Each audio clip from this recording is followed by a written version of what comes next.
This is 2.3 million house and lot looks like. Maniniwala ko ba kung sasabihin ko sa iyo na 33,000 all-in down payment, magkakaroon ka na ng ganito kagandang bahay? Located in Calilla, Candelaria. So this is a townhouse with 3 bedrooms, a toilet and bath, and cemented carport na already. So tara, pasukin natin ang loob. So yan, pagpasok mo sa loob, meron ka ng ganito kalaking living and dining area. And meron ka na kaagad window dyan sa part na yan. And this part, dito mo po pwedeng ilagay yung dining area mo. Yan. So kung mapapansin nyo, maraming bintana or window for ventilation po ng ating lights and air.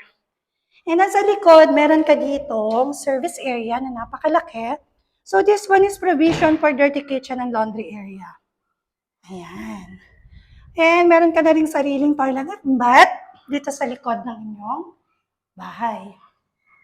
So, di ba, napakalaki. Naka-fully tiles na rin yan. So, silipin natin yung second floor. Ayan. So, second floor, meron tayong 3 bedrooms. Ayan. So, here's the first bedroom. So, this one is fit for your single bed. Ano po? And this one is your second bedroom. Yan, this one is fit na gawing office kung kayo ay mga virtual assistant. And pwede din gawing study area or room ng inyong mga anak. And here is the good part. Yan, napakalaki ng ating master bedroom. Ano po? So kung makikita nyo, marami ng saksakan na nakaabang. So just in case, po pwede nyo ilagay anywhere yung bed nyo or yung mga appliances nyo here inside.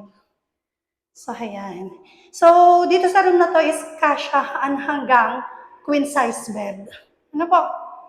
Nakagandahan, meron ka na rin sariling toilet and bath dito sa taas. So, no need mo nang bumaba sa ground floor just in case kailangan mong gumamit ng toilet and bath sa gabi or sa madaling araw. Ayan.